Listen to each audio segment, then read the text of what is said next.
This week, Trump assumed the presidency of the United States for the second time and once again promptly pulled out of the landmark Paris Accord on climate change. Don't worry, though, everything's fine. Just ask anyone in LA. Construction tools in Oslo, Norway are becoming electric, leading to much cleaner, quieter construction sites. The loudest sound in Oslo is now all the screams coming from the Edvard Munch Museum. I research fire so you don't have to. It's not the new normal. Climate scientists ask us never to use that phrase, the new normal, because we don't know what's coming, and nothing will be stagnantly normal for many decades. Human sacrifice, dogs and cats living together, the U.S. talking about annexing Canada, mass hysteria. A city in Sweden has a new underground heat battery that stores heat in the summer to use in the winter. It's like a giant thermos filled with hot coffee. In fact, the Swedes love coffee, so they may as well just fill it with coffee. All that plus a giant pile of your letters on this edition of The Clean Energy Show. Brian, I need to clarify from last week's show that Martin Short apparently did not lose his house. This is according to my own research. The media has not picked up on this. It stemmed from a Selena Gomez fan account, and one outlet picked it up, and I repeated it. And I did point out who I got that information from, but Martin Short, you're fine. I have a map here. They have a map now of the Palisades and the other neighborhood as well, where you can go house by house, and they're going door to door and taking pictures of each house and marking them either black or red or yellow or green if it's unknown. And I noticed that Martin Short's house here on the map that I'm showing you, Brian, is in a cluster of houses that were undamaged. And I think he just got lucky. There's nothing about those houses. I think the embers just didn't happen to fly quite in that neighborhood. But if you go outside that maybe 2 or 3 square blocks, it's nothing but carnage.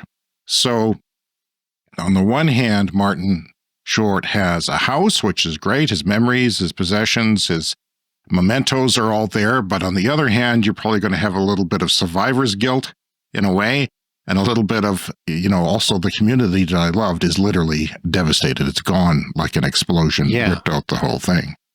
Be very weird to go back and live in your house when so much of it is just gone around for you. Years, you're going to be driving by piles of rubble and machines. You're going to hear machines taking out the rubble.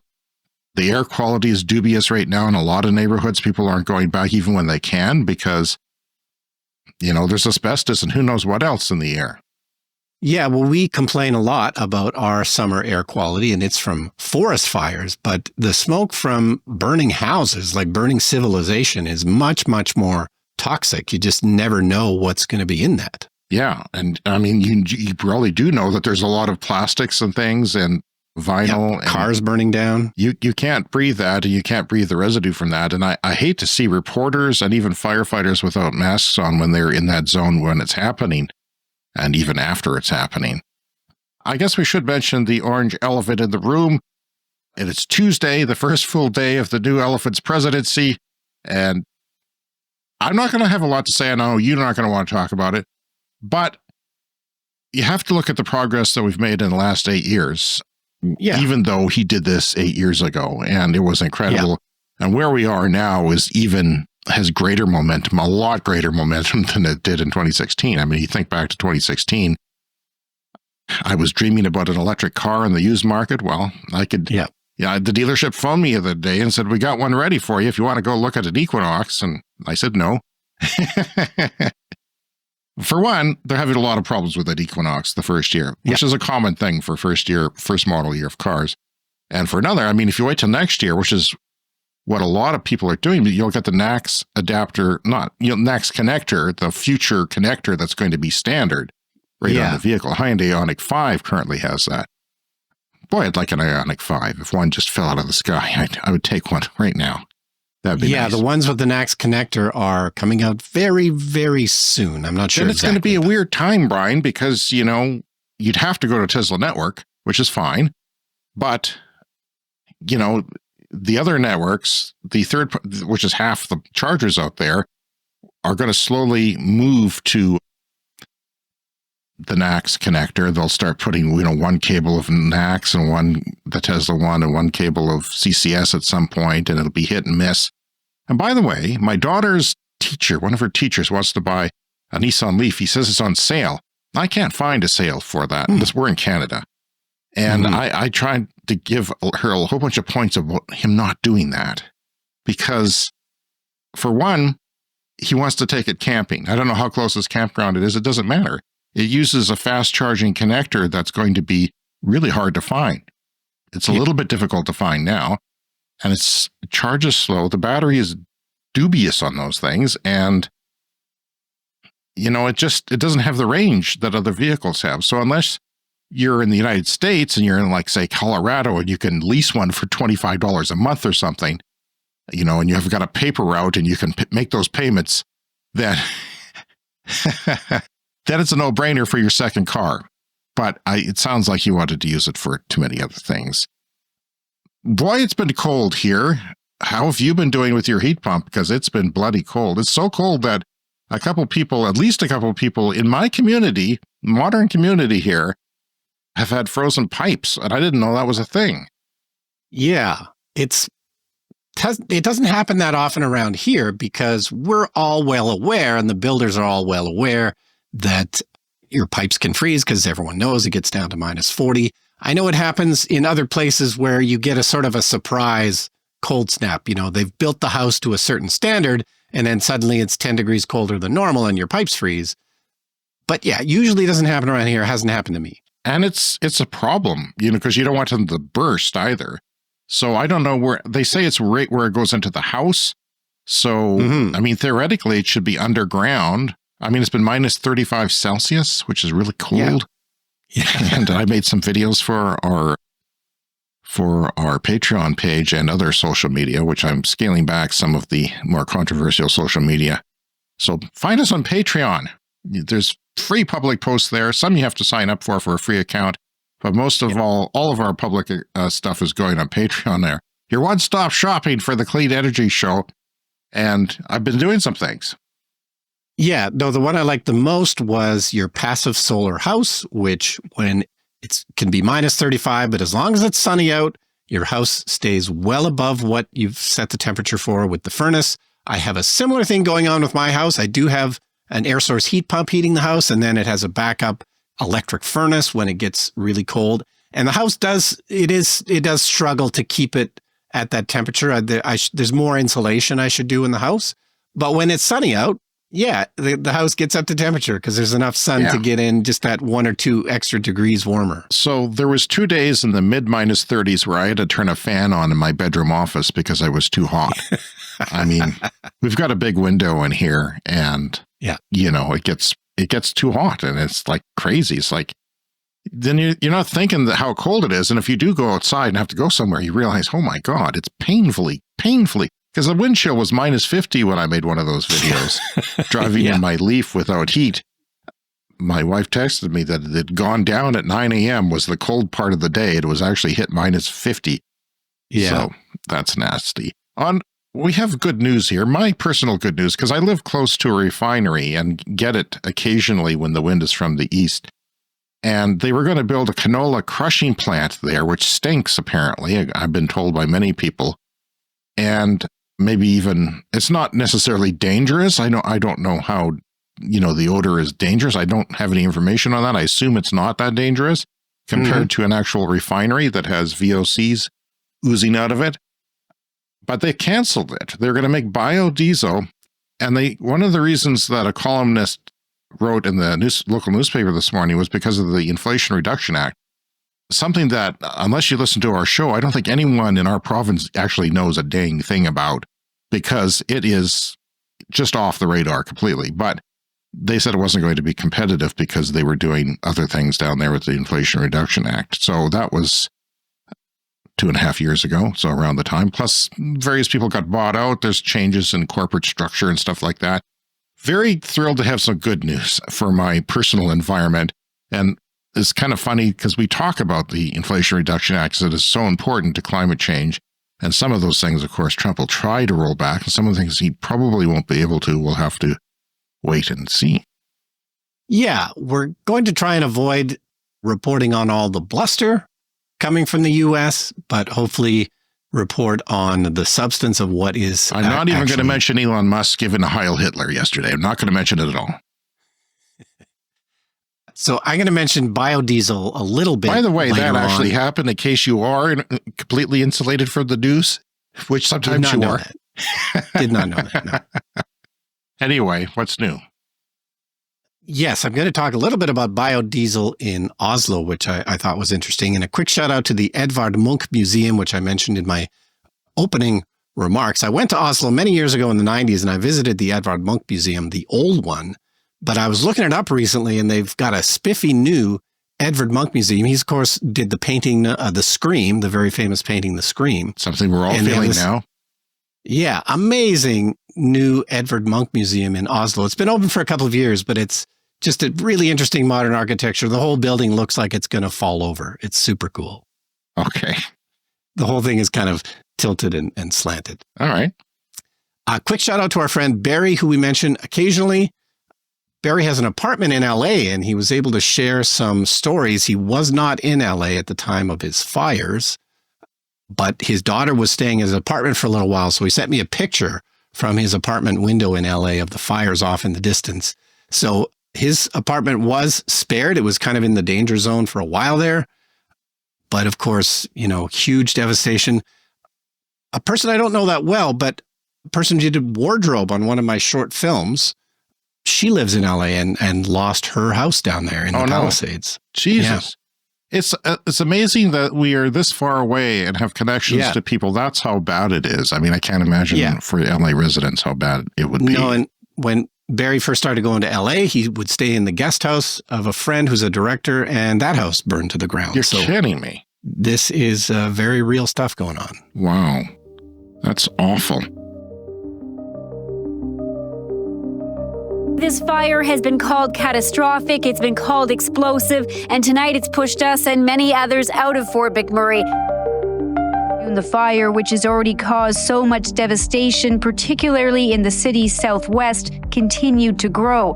Crews even hosed down the fire station and command center on the edge of the city, trying to prevent more destruction. This is the entranceway to Beacon Hill. It's on the west side of Highway 63, and it was one of the hardest hit neighborhoods. 80% of the homes here were destroyed.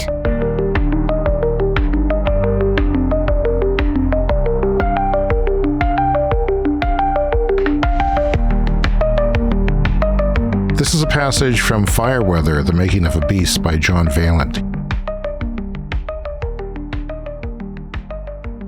Welsh explained, fire can alter the nature of things so completely that they are transformed from objects in space to moments in time. Few people on Earth has seen what Welsh and his crew saw that day and lived to tell about it, much less articulated as he has. We avoided heat, Welsh explained to me, is a different type of firefighting. If one house is on fire, you're going to go in there and try to put that fire out. We didn't go into any houses. There was no time. There was one point where we were looking at a house, an entire house was disappearing in 5 minutes. I asked Welsh what he meant by disappear. His answer was unambiguous, fully there, totally normal to fully gone in 5 minutes. That sounds physically impossible, I said. It does, agreed Welsh. You throw wood on a campfire and you can sit around that for an hour before it's gone to just coals. These houses were disappearing in 5 minutes.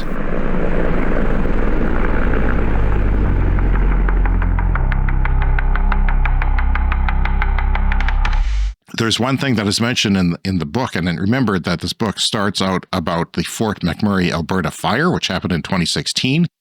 It was a wildfire on May 3rd, but it started on May 1st, and normally, there's chunks of ice the size of cars in the creek still. And the ground is frozen, the roots are frozen, the surface is thawed, and they're exposed to sunlight because there's no leaves. So it's this special time of the year where they can get dried out easily before the leaves come. And it was a heat wave that was several degrees above a record. And it was in the 30s, Celsius, which is like 90 degrees in 10 degrees south of the Arctic Circle. It was in a forest that's usually wet. So this was really weird, and this fire came up on the city very quickly, and they were not prepared. They were in denial. the firefighters there had hardly ever put out a house fire. It was just, Yeah. the city's so new and everyone's rich. There's not a poor area of town where there's like, people with addictions starting fires and things like that. They didn't even know how to deal with it. And boy, they had a lesson that day, and they're all probably PTSD'd into submission. But everyone got out of that city of nearly 100,000 people, including the temporary workers, which the author points out should be a case study because of how, that actually happened. And there was only one road out of town, a double highway that got congested, and the flames were literally on the highway cooking people practically. Some radio stations, and I noticed this in Hawaii too, because I started watching some videos of people escaping the Hawaii fire, which was very similar in, I guess, 18 months ago in August of 23. Yeah. It came very quickly and there was high winds and it was very dry. The radio stations, the people are escaping and trying to tune into radio stations as they make these videos, and they're playing like happy Hawaiian music. And they're saying, what the hell's going on? The city is literally burning and you're playing music. Have you fled? Radio stations were not all picking it up. And the ones that were kind of saying, well, I guess, this neighborhood should evacuate. And it's amazing thousands of people didn't die. It really is. And it has something to do with how rich they are. And by the way, they're so rich that people have Porsches in their garage. There's many cars in people's garages there. So you flee in one car and the other ones blow up during the fire. So that's how they knew the fire was coming towards them. The firefighters couldn't see anything, but they would hear, okay, boom, that car went. Those tires went, boom, the car went. Boom. And then, and then it would happen in another street, and then they would know it's getting closer every time those noises happened. But yeah, oil culture, everything's fine and we're strong, had something to do with that. And even though they practice safety a lot in the oil sands and any oil work that's done, safety is supposed to be very important. It doesn't always turn out that way, of course. So they could be accountable to the oil industry interests, which, could have shut down. They were scared that we would offend the oil interests by shutting down the mines, the oil sands, and be wrong. So if we're wrong, they're going to send us or our family out of town. So it was kind of a scary thing. So, but again, in Los Angeles, a lot of bad things have happened. Obviously, Martin Short's house is fine for what it's worth. A lot of people's aren't. Conan O'Brien, have you ever listened to his podcast, Conan O'Brien Needs a Friend? Yeah, occasionally. Well, his assistant, Sona Mosesian, lost her house. We've all had our own experiences, but really we have to start by acknowledging that, Sona, you lost your house. Yeah. And there, I thought I would last longer before I started crying. Yeah. Sorry. Well, listen, I really thought I was keep it together. Well, you don't have to keep it together. Yeah. And his other person, Matt Gorley, who's on the show, his audio engineer, he was evacuated, but he's not bringing his family back because he says the air quality is dubious. People are wearing masks. You got to have a good mask if you're going back to areas like that. And if you lived in a wildfire zone, I think I would, and you could, if you were able to, invest in a good carbon air filter mask for fleeing such a thing, because there's always congestion getting out. Bloomberg today has a story. Los Angeles Mayor Karen Bass issued an executive order on Monday to ease rebuilding nearly 3,000 houses destroyed by the Pacific Palisades fire. That's the area that we described that Marty Short lives in. The order suspends an ordinance that would have required replacement homes to be all electric, which saddens me because that adds money to the cost of the house is the idea. And it would greatly reduce the use of natural gas in high-risk fire zone, which seems like an idea. I mean, a lot of these people were rich, so you don't think that if you can afford a home there, modest or immodest, what's an extra expense for electricity heating and electricity stove? Come on. You don't want that. So the idea gas. being that there were regulations in place that new homes would have to be all electric, but because that might cost more, that has been eased. So it's supposed to be a helpful thing. Yeah. But no, one would think that you would learn your lesson codes, from a climate event like this. and maybe suck it up. That's what I have to say. I had 2 cups of coffee this morning, so look out. Look out. Didn't sleep well. No, and I went down a little bit of that rabbit hole that you went down last week of, videos on YouTube about fire prevention and how to build a house. And, hopefully more of those kinds of things. It's not a guarantee that your house won't get burned down, but if this is rebuilt to newer, better standards, that would obviously help. I know I saw a clip on the news this morning. There was an architect who had designed fire-resistant houses in the burn zone, and 8 of 9 of them survived. Not all of them, but most of them did. So it's not a guarantee. And some of those things may be able to be helped. But I'm quite fascinated by this. So I hope that you now have an understanding when I talk about this later in the show, that you'll actually know what I'm talking about and we'll connect on this. So if a gas line inside the house, this is back to the LA mayor, connected to an appliance breaks, that could intensify a particular structure fire, according to Professor Sandra Barbara's wildfire resilience outfit. Initiative replacement houses in Pacific Palisades can be a maximum of 10% larger. So some people might be tempted to make them things big, but they're making it only 10% under the mayor's order. New building regulations will have to be abided by. The mandate that houses be clad in fire-resistant materials. This is new regulations that not just out now, but have been out. So when you build something, this is what you have to do. You have to be clad in fire-resistant materials, no vinyl siding for one, or wood shingles.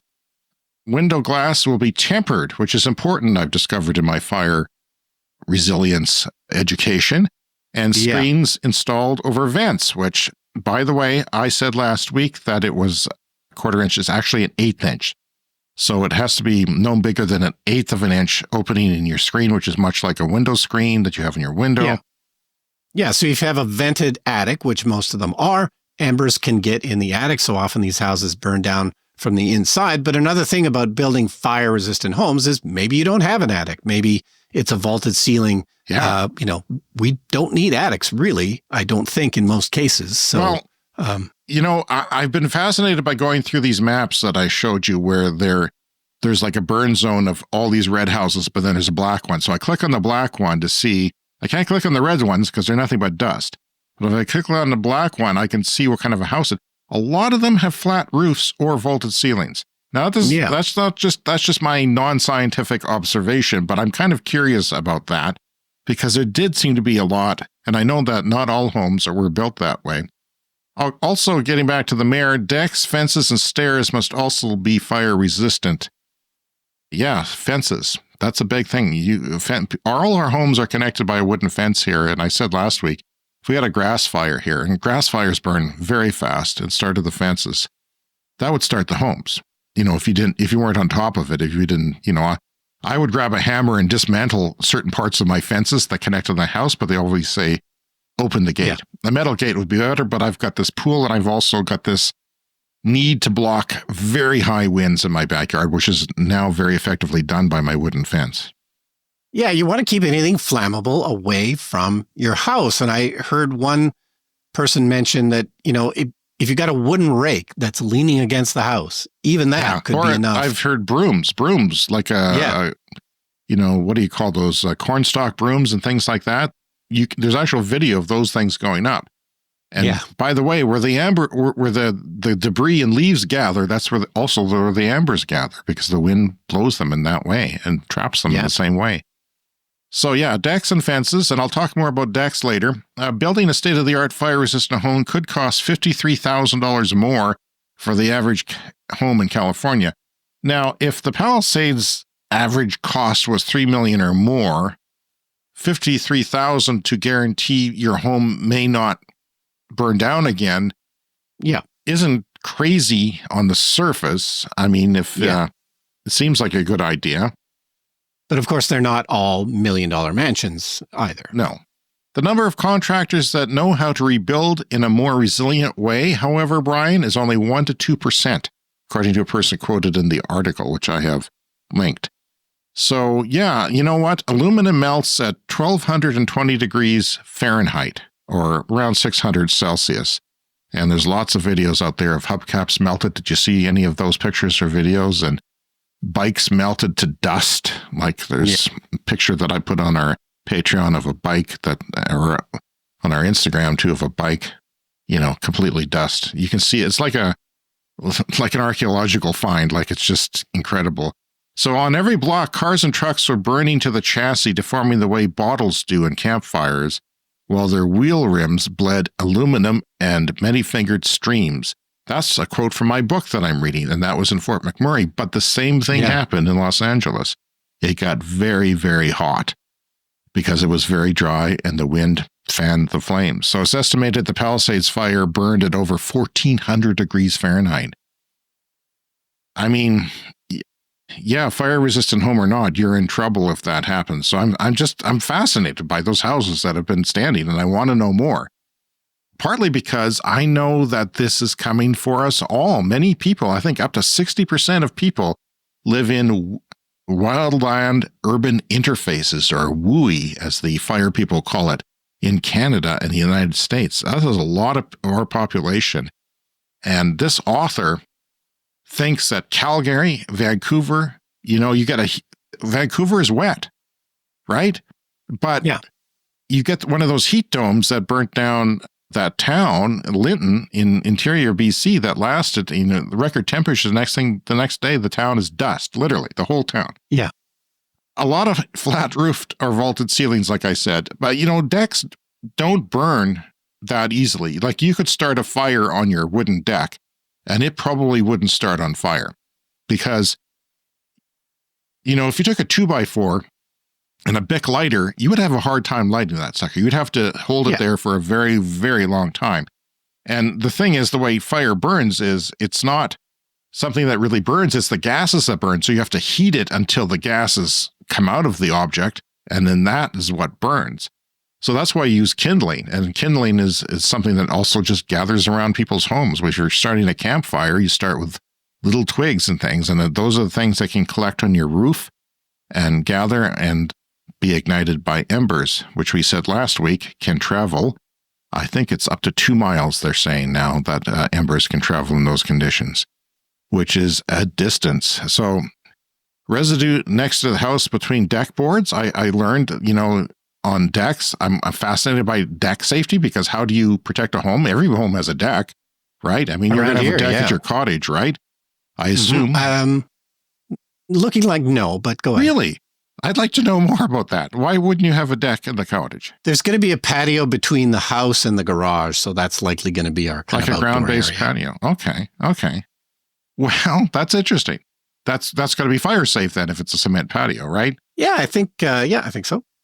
So it's not the deck boards that burn necessarily. It's actually, the space between the boards where they go over the joist. The joist is what holds up the deck boards. It's like joists on a house. And in those little 1.5 inch spaces, debris can gather, from pine needles or whatever, stuff that gets blown around. And that's what starts. That's the kindling that starts the fire. Then the house goes down. So you have to protect any wooden stairs or a deck that connects to your house. So, yeah, I am still trying to get over that Barry story you told. It's quite remarkable. Anyway, metal decking is a possibility, apparently, if it's a solution, but also putting one metal deck board right at the house. Like a lot of decks will have the deck boards run parallel to the house, so you could just unscrew that deck board next to the house, replace it with a metal one. Sometimes they have like a grate on it to let water through, and doesn't look that unstylish. So you can do that. That's one thing to create it. But also where the deck joins the house, putting flashing in there, or flashing even over the joist, which is metal thin aluminum that you can put over to protect wood. That is another option, is to keep the exposed places like that. So you got to clean up. There's an interesting story about the Maui Lahaina fire. There was one house that was kept standing there in the middle of a disaster zone, and people asked, what happened there? And the guy said, I had a termite problem. So I cleaned up everything. I got rid of all the brush and all the twigs and all the debris, and it was super clean because I was trying to get rid of the damn termites. And his house survived for that very reason. So, that's a very interesting story. Yeah, and I've been kind of fascinated by the Lahaina fire, which was 18 months ago now. Roads clogged up. I was watching people trying to escape. It's remarkable what you can watch on YouTube now. Yeah. And it seems like a pretty benign thing at first. They're just rolling, something's going on. I should check it out. Next thing you know, it's a disaster movie, and they're running literally for their lives. It's incredible. And that fire moved so fast. I wondered, the ingredients of fire that we're talking about, this fire weather phenomenon, is very low humidity is one of the main aspects of it. Of course, warm weather and high winds and drought. The vegetation has to be dry.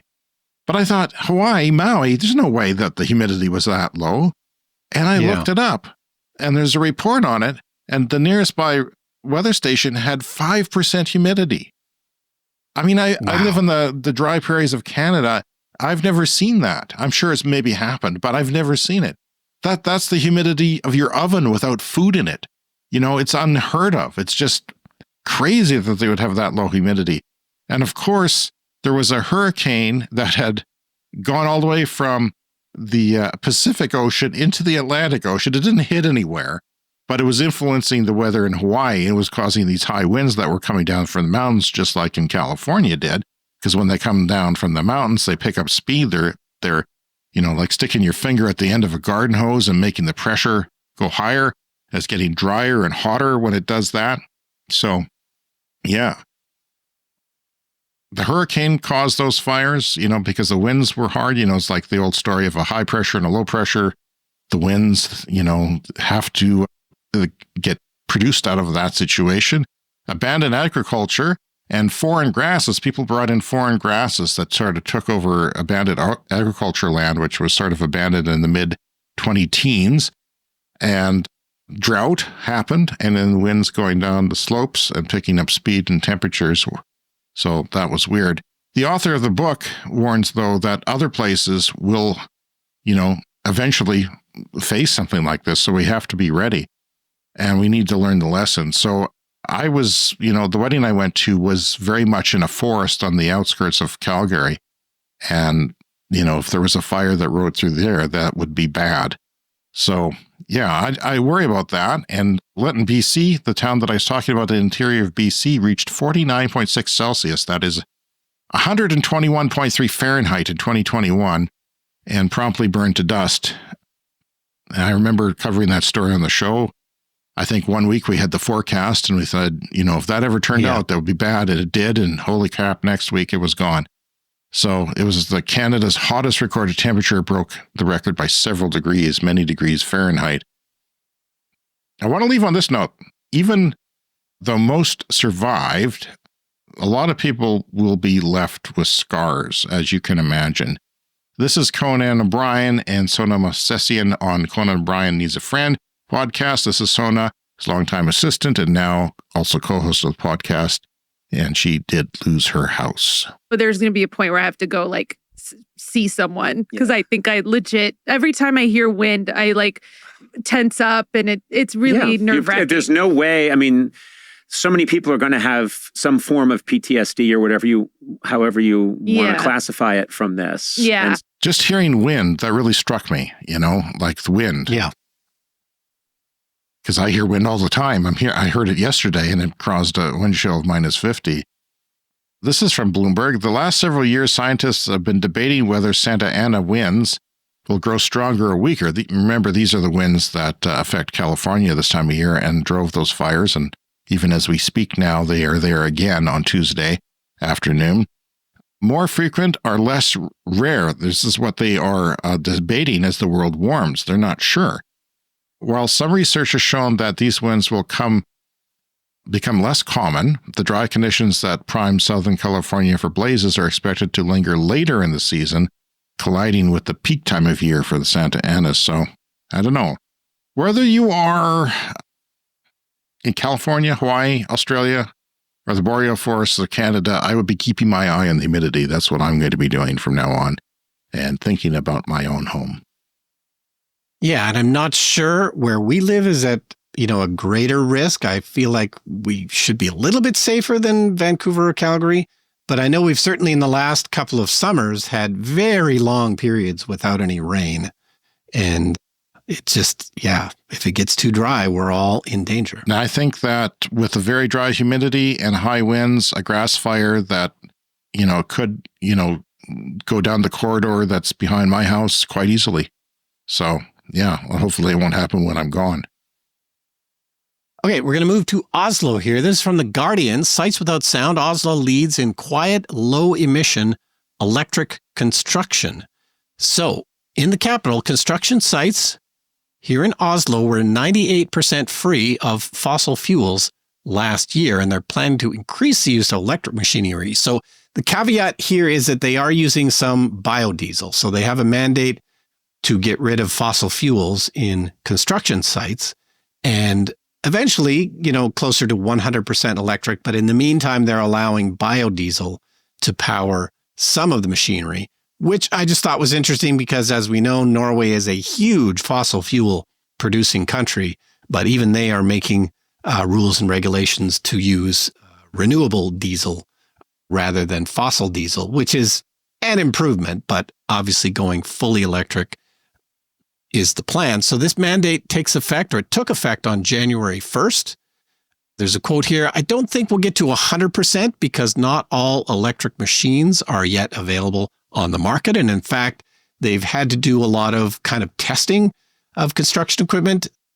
Companies that make this kind of equipment, they've been giving that stuff to people in Oslo first, and they can use it and work on it and maybe give some feedback about what works or doesn't work. So 2/3 of construction was electric and about 1/3 biodiesel. And they're going to try and, make that better. And of course, one of the great byproducts of this is that it's way quieter. It's one of those things that, buses and other things that, even climate change aside, why not go this route? Because there are other benefits. Yeah, electric buses, way more quiet and pleasant to be around than diesel buses. So this is an interesting thing. There's a little bit of pushback from the building industry because, they're suggesting that, well, maybe this is moving a bit too fast and there obviously isn't all the solutions available now.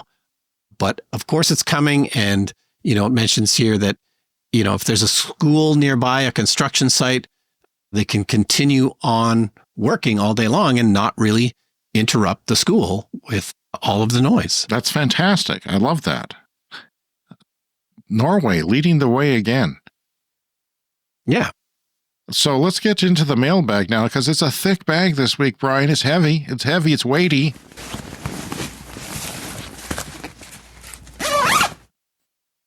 This says, "Hi, Brian and James. Happy New Year from Ireland." Happy New Year, Ireland. My daughter would love to be a voice actor, and she knows I love the Clean Energy Show. So it would make us both happy if you could use her voice in your show sometimes. Regards, Sean in Ireland. And we have a clip here of his daughter's audition, I guess, for the show. Welcome to the Clean Energy Show. Yeah.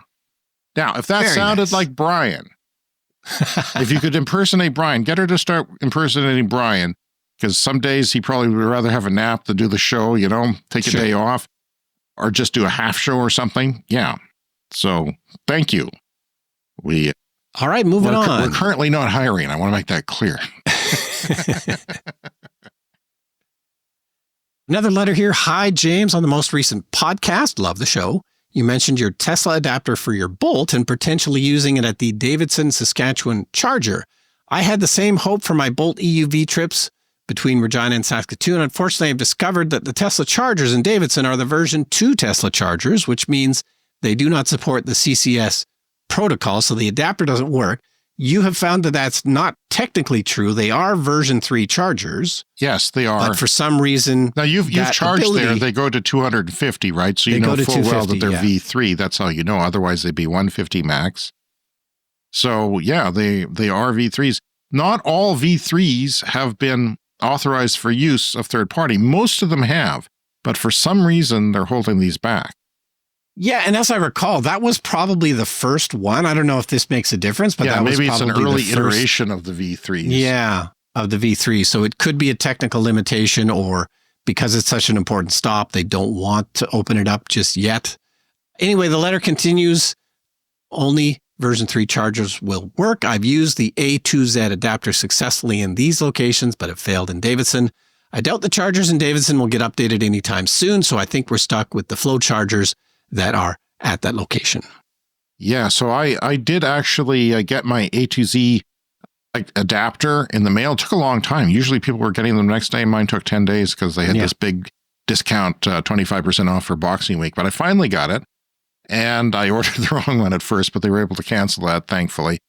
And I used it, which was a weird experience going to a Tesla supercharger because it was very cold out, and as there was 4 Teslas charging on a 6 charger stall at one point. And so I went to the very end one where I could, because the way the charging hatch is on non-Teslas is the wrong way, so you ended up taking up 2 stalls. Well, often, yeah. In this way, I was able to not take up 2 stalls, but the way I could park on just outside the Tesla charger. But that damn thing didn't work. But it took me a long time in very, very cold weather trying to make a video for a Patreon page, and it did not work. And then I get home.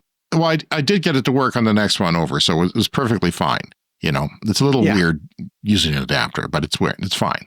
No, and I will say, too, that it's only when it's super, super cold I've ever had an issue with the Tesla superchargers. And sometimes it's just a physical thing of when it's cold, of just physically fitting it in the plug. And like we have a charger, one of our chargers here at home is not a Tesla charger. And so we do use an adapter for it. It's like a J17 whatever. And yeah, just on a very cold day, sometimes you have to spend an extra minute just jamming it in there because everything's so cold and it doesn't quite fit. And and I had a bit of snow in my port too. That was a bit tricky. So I had to get like a pen and start digging out snow in the little crevices. Stick a knife into the electrical sockets. That's always good, isn't it? So that was weird, but it's doubled my chargers. If you have an adapter, then you can. Tesla has practically half the chargers in North America, so you can double your options and have backups. And I'm thinking Tesla's pretty expensive, but a lot of times they charge by the kilowatt hour, which benefits me because my car charge is slow. If I take an hour to charge, that would cost a lot if you charge by the minute, but if you charge by the measly amount of electricity I got, then that's better. And I'm thinking if, my son's out in BC, so that's a 2-day trip. And I'm thinking I'm probably going to be making a trip out there again.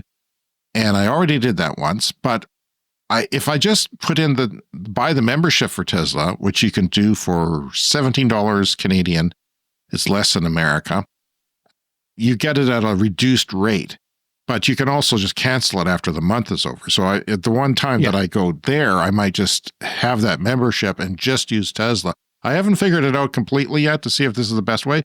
But because there's so many more stalls, like if I go to a city like Swift Current, there's 2 stalls. Like, is one broken? Are they both used? I don't know. Sometimes there's only 1 stall. I went to Medicine Hat. There was only 1, and it's like I have to drive across the city. You don't want to do that. So if you go to the Tesla, you can have more options and not worry about it as much. Yeah, not waste time having to, fiddle around and go somewhere else, perhaps. Yeah.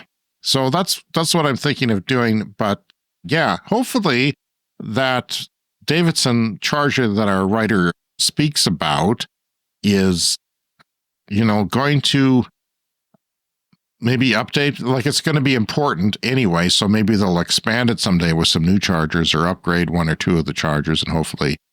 And if they do, ironically though, if they do upgrade, it'll probably be V4, which you won't even need an adapter for, right? It'll have it built in, which they are able to do on those new ones anyway. So there's another letter.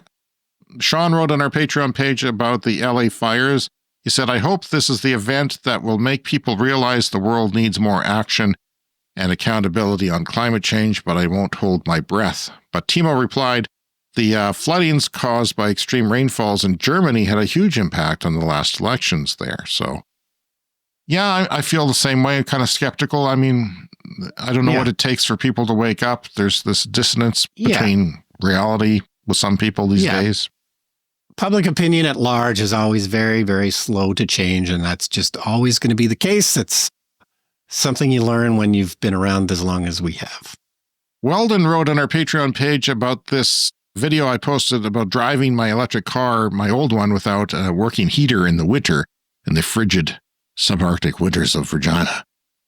He says, I had a 1969 VW Beetle with the exact same winter heating issues. I used to drive around and scrape the inside of the windows and drive with the window a little bit open to stop it from fogging up. Good memories and good times. Really? Are those good memories? Really? I'm not feeling like these are good memories now. Yes. No, and I feel like we maybe even talked about this before, but I had a friend with a very old Volkswagen Beetle, and of course they're air-cooled engines. The engine's in the back and it's air-cooled, so they don't have a natural way to heat up. So a lot of them had a propane heater, which just seems insane that we'd have a separate propane heater in the car. But I think by the time I rode in it, and by the time a lot of people rode in these old Volkswagen Beetles, they didn't bother to keep those propane heaters. So I've definitely driven around in an old Beetle scraping the inside of the window. Okay. Randy also wrote us. Yes, you might have already seen this and had it referred to you a bunch of times. Saw this on YouTube from your own backyard and was pretty impressed. The headline, new electric vehicle battery could run for 8 million kilometers. A battery material called single crystal electrode can last decades and be used in second life applications, such as storing wind and solar energy for the electrical grid. So these kinds of stories are fairly common. Everyone's always working on these multi-million-dollar batteries, and progress is always being made. It's important to remember batteries are good enough now. Mm-hmm. It's just they're going to get better from this point, and whether or not this becomes practical and actually manufacturable at a reasonable price, remains to be seen. But it's always getting better. Yeah, and we're getting a lot of press releases almost by the hour now on stuff like this. And I did see that story, and it was interesting. But when I looked into it, it's like, you're going to put an 8 million kilometer battery in a car. And then after maybe 1 million kilometers, take it out, and it's going to be good for a second use if you do that. Well, that's fine if all batteries are 8 million kilometers, but if it's cheaper to not have an 8 million kilometer, then it doesn't seem to make any sense to me. Yeah. Where it does make sense, of course, is battery storage, because the longer they last in a battery storage facility for the grid, the cheaper the per unit of electricity that it gives out is, and that becomes a very, very good situation. Yeah, different batteries for different purposes. Probably save the 8 million kilometer batteries for storage. Let's 1 million kilometers is probably enough. Maybe two for a robo-taxi, but I mean, the thing's going to get worn out. You're going to have to replace the interior, and maybe you will. Yeah. I don't know. That seems like an option. Cars, don't typically last that long. Ian on the west coast of Canada writes, I'm going to answer some of your questions, Ian, as I read your letter. It says, hi, Brian and James. I usually just comment to Brian, but I think he's a friend of yours, right, Ian? I'm just going to comment. Usually I just comment to Brian, but I think these are more James's topics. And yes, they are. I'm starting to understand the issues surrounding infrastructure on the non-Tesla side and commiserate with James on his road trips and the tech that does and doesn't work. I bought my 2017 Bolt. Is that the first year, Brian, that the Bolt came out? I think it was. I think so, yeah. 2 months ago, he bought a used 2017 Bolt. Oh, and Vancouver Island is like the best place in Canada to buy a used EV. Yeah. I envy you. 2 months ago, he bought it, and it's great for errands. No complaints as a car. I was going to leave it here on Vancouver Island because you have to take a ferry to leave the island and never take it to the prairies. But now I find myself needing to get back to where you guys are here in Regina. Like I said, that is a 2-day trip. And I'm debating whether to try a winter road trip as my first EV road trip. Yeah. Now keep in mind, minus 50 wind chill yesterday. This guy wants to take his 2017 Bolt across the country, across the prairies. I have read about the range hit due to cold. Have you? Have you really? Because I don't think you have, or you wouldn't be writing this letter. I've downloaded PlugShare. Good for you. Everyone should download PlugShare. It's an app. If you have a car, you can see people's comments on how the latest plugs are working. If you're going somewhere, you'll know if it's working or not, hopefully. And now I have a bunch of charging apps. Yes, we all do. The nice thing about, the recent announcement that there's going to be a charging standard for going back and Plug forth. And charge. Plug and charge. Yeah, I love that. And I can't wait for that because I don't have that. Some people have that on the Tesla network. All they have to do is plug in, not me, because Chevy, for some reason, isn't doing that. They are on the Flow network and other networks like ChargePoint, which is interesting. There's now a high-speed charge point in Fort Capel, which I found interesting. That's a different, level 3 charging network coming our way. I'm actually most concerned about my cell phone as being the weak link in the system. Yeah, the only time I had a problem with the cell phone with charging was at a hotel parkade where it was, really covered in concrete and I couldn't get a connection. So I went up to my room and just enabled it from there because it's level 2. It's not like a level 3 that you have to worry about something like that. Yeah, so often you need your phone to enable the charger, but if you don't get a cell signal, you're out of luck. But I guess you plugged it in, went up to your hotel room, and then were able to initiate it. And you could do that there. There was no time limit, although I was worried that it wasn't going to work. There was a website you went to and entered your credit card information, and it's weird. There's some weird things out there like that. But that's the only problem I ever had so far. And, like I say, nowadays I'm using plug and charge, so only the charger needs to have an internet connection. I don't even worry about things. So he says, I was just at a free flow charger. I take it that was level 2 at my supermarket, like a lower speed charging. Only 5 minutes from my house, and Rogers let me down. That's a cell phone network in Canada, one of the 2 big ones. My phone had 1 bar and kept dropping data, and I was barely able to connect to the Flow app. Okay, I've got a solution for you, Ian, and that is the Flow card. It is like a credit card that they'll send you, and I did this before I even had an electric car that could charge in level 3. I signed up and had them send one out to me. It's $20 Canadian. It's a bit pricey for a piece of plastic, but it's got, you can initiate it uses your account, whatever money you have in your account for Flow, you just tap it. People are using that as a backup, so you won't need it. And you could probably do that with the RFID on your phone, but he said he didn't hook all that stuff up on his new phone anyway. Yeah, so do that. If you're in Canada and you are charging on third-party networks that are not Tesla, order that Flow card. It is a backup. Have it with you, and when you're traveling, and it will get you out of any nasty situation should they come up. Although with plug and charge, I don't expect that to come up, but I didn't always have plug and charge. Yeah, set it up on your Chevy app. I've got instructions on our YouTube channel. Go there. Go to the Clean Energy Show YouTube channel and look at that video. Yeah, that's only for level 3. It doesn't work on level 2. Like Flow is not connected. Their level 2s are not connected, which is a shame, but maybe one day they will be. The charger at the community center, he writes, was unusable because my new phone did not have Apple Pay wallet set up. Wow. Do that. Yeah. It's the modern world, Ian. Get on that. The Shell Recharge I tried last worked with the Flow app, but the guy next to me was using the Shell app and it didn't work. Yeah, Shell's terrible. They're terrible. Like at the co-op stores around here, we're using Shell. They got out of Shell and they're using their own deal now, or they're using Flow, which actually works. So, yeah.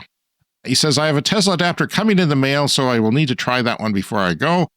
Make sure that when you search for a Tesla place, that it will tell you that it is available. You can do that on the Tesla app. You can do that on the My Chevy app.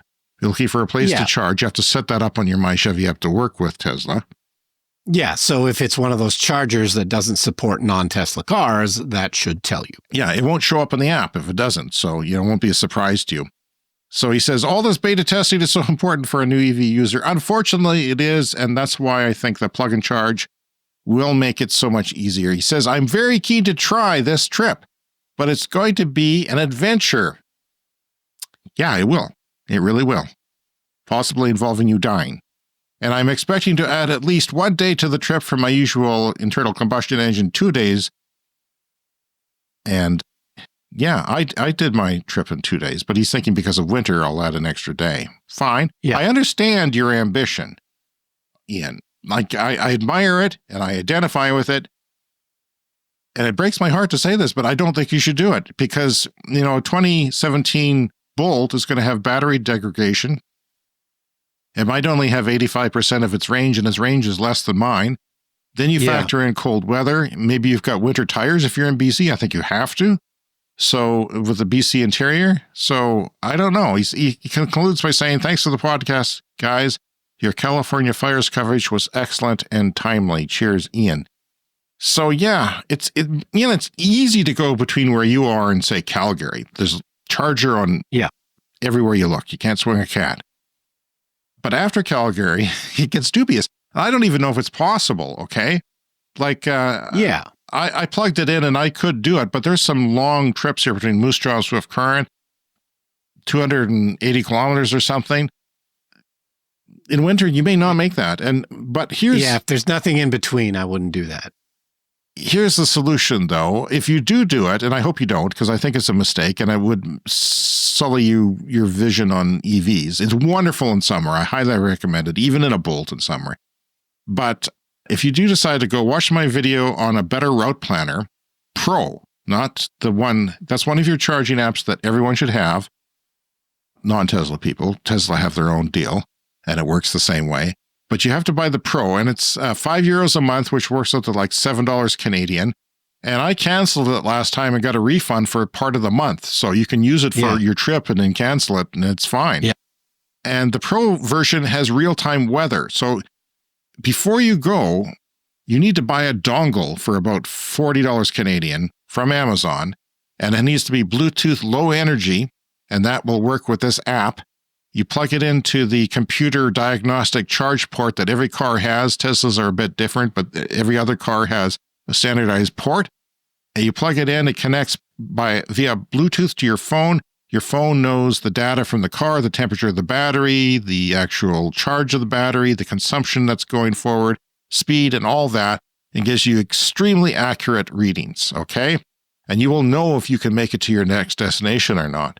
And a lot of times in a situation where it's cold in winter, on the prairies where there's long distances, it will tell you to slow down. You might have to go 90 kilometers an hour, maybe even slower, but at least it'll tell you that so that you get there, safely. You'll probably have people honking at you and looking at you funny, but on a 2-lane highway, it shouldn't be terrible. So yeah, you need all that. Do it. I admire your desire, but cold weather / using cabin heat from your battery to keep the cabin warm, it's a very tough situation. Dense winter air. There's a lot going against you, and it just may not be possible. I understand, I'll take my time. I'll take an extra day. Yeah. But if you can't make it from A to B without going 80 kilometers an hour for 2 hours or something, then it gets scary. But the Better Route Planner Pro with a dongle takes questions out because it is rock solid. Yeah.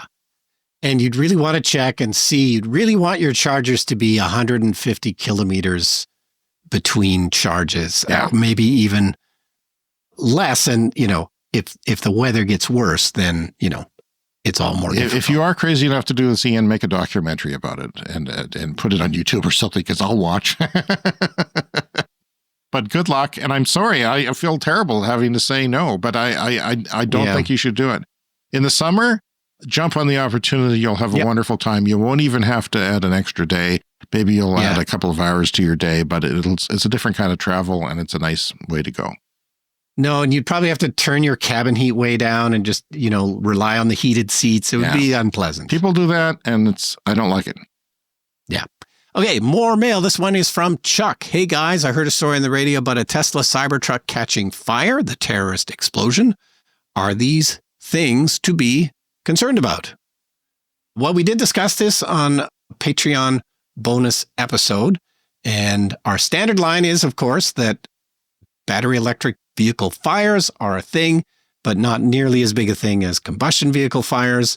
And that particular was, there were literally explosives in the truck that were set to go off. So that's sort of a unique situation. That doesn't really have anything to do with electric vehicles. Well, we'd love to hear from our listeners. Please contact us, cleanenergyshow@gmail.com. You can always leave us a voicemail online at speakpipe.com/cleanenergyshow. Join the conversation on our Patreon page where all our social content is posted, or you can also get access to additional content for joining one of our membership tiers. And that's what Josh, Roger, Weldon, Randy, and Robu did this month. Thank you so much to everyone who supports us on Patreon. Okay, so I've got more from Scandinavia. It's Scandinavian Week here on the Clean Energy Show. This is from a city called Västerås in Sweden. It kind of sounds like Westeros from Game of Thrones, but it's spelled differently and with a V and with lots of umlauts and things over the letters. But this is a city in Sweden of about 160,000 people.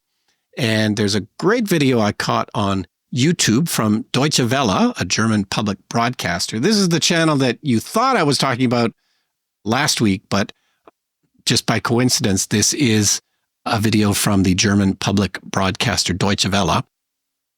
And it's a really excellent breakdown of this town, and they use district heating. We cover this occasionally. It's a much more common thing in Europe where whole towns can be heated by a single, furnace, basically. They do it in Yakutsk. We were talking about Yakutsk, one of the coldest cities on Earth. They have district heating and pipes that flow to different buildings. I should have compared the weather in Yakutsk yesterday to us just to see. Yes. Didn't do that. There's always that weather extreme page that I go to on the internet, and it shows you the coldest places on Earth. And we were probably on that list a couple of days ago. So anyway, in this city, they use cogeneration to make heat and power at the same time. So they are currently burning fossil fuels to do this. They're hoping to eventually go clean. And of course, that's a nice thing about district heating. The actual fuel source is, agnostic. It can really be anything. So they have switched over the years. This power plant was built in the 60s, and it originally just burned oil, and then they switched to coal. They've since switched to, biofuels and other things. But the benefit of cogeneration is if you're burning fossil fuels anyway to create electricity, well, guess what? You're also creating a bunch of heat. And normally that just gets wasted. It's not really used anywhere. We have coal generation around here, and all of that heat is, it's not going anywhere. But you can capture that heat and, use it to heat people's homes. It gets down to about minus 20 in the winter, and I was laughing to myself. That's minus 20 Celsius. That's nothing to James and myself. But anyway, here's a nice little clip here from Deutsche Welle. This city in Sweden may look unassuming, but somewhere below, something truly extraordinary is hiding. In a secret location, the local energy company built a giant underground thermos. These caves used to store a hidden oil stash during the time of the Cold War. And now they flooded them with water and got it to near boiling point to build one of the largest heat batteries of its kind. Pretty much all houses here, 98% of them, are connected to pipes like these. There's a huge network of 900 kilometers just in this city, and their main purpose is to keep people warm. During the summer, we need to have the power plant running because everyone wants that hot shower even on a warm summer day. But to keep the plant running, it needs to produce a minimum amount of hot water, often more than can be used up in the summer. And in winter, it sometimes can't produce enough heat, especially on really frosty days. When it gets colder, we need to fire up another power plant. So the idea was simple but ingenious. Why not dust off those big caves they had under the city and turn them into a giant heat battery that can store the extra heat from summer so it can be used to keep houses warm in winter? Wow. Amazing. Yeah. Underground storage caverns that used to have oil in them during the Cold War. And after the Cold War, they didn't need it anymore. So they cleaned out all the oil, and they literally just put hot boiling water down there in the summer when they're, producing all this electricity, producing all of this heat that they don't need. And you get it to near boiling temperatures. You stuff it underground in these caverns, and it will stay warm until winter when they actually need it. That's amazing. And yes. Sometimes people don't want to do things like this, to think outside the box and solve problems this way, but I'm glad they are. Next week, I'm going to have a story for you on why are trees left standing after the wildfires in California when they destroyed all the homes. I was wondering that, and Cal Fire has an interesting explanation. Hoping to get that to you this week, but we ran out of time. Coming up next is the lightning round.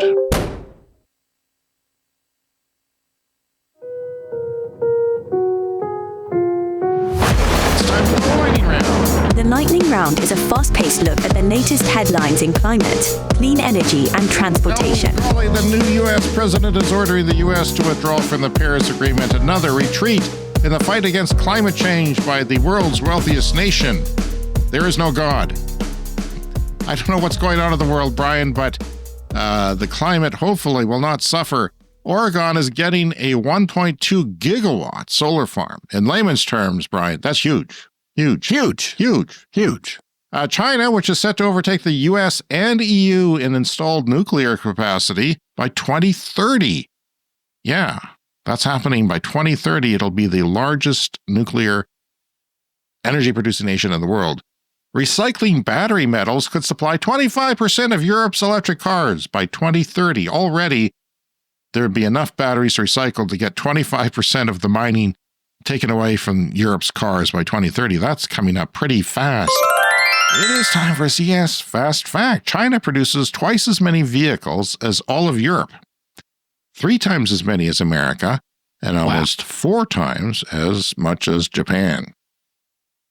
Stanford study. California grid maintained reliability with high renewable penetration. 100% demand was met by wind, water, and solar for parts of 98 days and no blackouts. Because everybody says the grid will be unreliable, but no. Yes, and California has been known for blackouts, but that problem is getting better.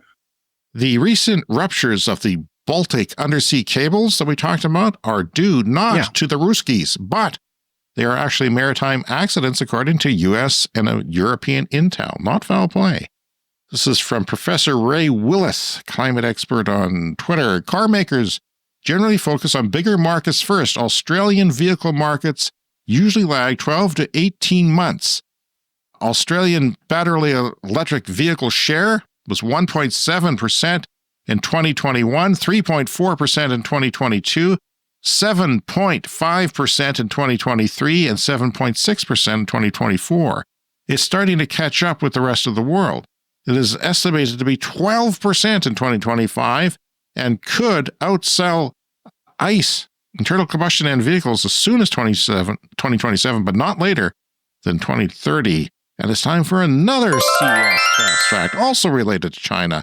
China's automaker BYD has 1 million employees globally, Brian, and 102,000 engineers in research and development. Oh, wow. Which is basically all of them. Across 11 institutes that produce 32 patents per day. And you wonder, how are you going to compete with that? I would not want to be trying to compete with that. This is from Hoekstra on Twitter. For the fire brigade out there, one EV fire is more labor intensive than one combustion car fire. Yes, but for every EV fire, the chance of someone dying is actually smaller. And the fires happen less often, 25% less when parked, 50% less in total, implying that some of those fires happen when it's parked. The U.S. Supreme Court of honorable judges, who we all respect and aren't crazy, denied Big Oil's request to move the climate liability cases to the federal level. That means state courts like Hawaii and California will continue to decide on cases that could force Big Oil to pay big for climate damages. Bravo. Thank God for that. One 2014 study estimated that by 2050, 1 million additional houses would be built in very high-risk wildfire zones in California. Already, there are 2 million homes in high and very high-risk wildfire zones in the state. That is from Lever News. The link is there. Global EV sales last year, 25% bigger than the year before. That is a pretty decent growth rate. And I think 29 was the peak after COVID. And people were complaining and saying the bottom's falling out. Well, globally, it's good. China, 40% growth. US and Canada, only 9%, but not nothing. And the EU was down 3% due to subsidy cancellation and other issues in the economy. And finally this week, this is from the Financial Times. Has China already reached peak oil? This is from just 4 days ago. We've mentioned this before, but this is a new report. Is China one of the biggest oil producers on the planet already starting to use less oil? For years, China's hunger for oil has been massive. They've used it to power their cars, built skyscrapers, and run huge factories, but now things are shifting. Last year, China's oil imports actually dropped for the first time in decades, and experts think their total oil use could peak as soon as 2027. Why? First, their economy has slowed down, and construction projects need less fuel. But the bigger change is electric cars. China is the world's leader in electric vehicles, and more people switch to these as them. Less gas and diesel is being sold. And this isn't just a big deal for China, of course. It's a huge deal for the entire planet. If China, their oil use keeps shrinking, it could help reduce pollution and even bring us closer to tackling climate change carbon targets. And it also raises questions of what will happen to countries like Canada that sell oil. I have these questions. I live in Canada. And can other nations like India follow China's lead? I personally, Brian, think that it won't be as fast because they're not a communist nation that just flicks a switch and whatever they want happens. But because of the economics of where they are now that they're making this transition in India, and all these cheap Chinese vehicles are available and getting better with all those engineers, 102,000, 32 patents a day, that's going to affect a lot of places in the world outside of North America. When I say outside of North America, I mean Canada, the United States, everywhere else. Yeah, get on board and, electrify your transportation. All right, that is our show for this week. You can contact us, cleanenergyshow@gmail.com. On social media, we're Clean Energy Pod. You can join Patreon for free and get special posts that are not found elsewhere. The link is in your show notes. You can also support with a purchase from the merch store that is also on the notes. And rate us and review us on Apple Podcasts or Spotify or wherever you get your podcasts. And remember to subscribe wherever you find us. Thank you again to all our Patreon members who are in the Clean Club Executive. We get to mention those. As a shout out for you guys, Green Bastard, Brent Rutley, and Ryder. First week of the month, we'll probably mention everyone else because we do that once a month. Join our Patreon today as a paying member and get access to our exclusive Patreon episodes. That is an extra episode every month just for Patreon. We'll see you next week. See you next week. Join the Clean Energy Show's Clean Club with a YouTube channel membership or on Patreon and support our weekly climate programming. Get early access to all our videos and podcasts, as well as members-only bonus content, Discord server access, and a monthly bonus podcast from Brian and James. The Clean Energy Show is released every week wherever you get audio, as well as YouTube, TikTok, and Instagram.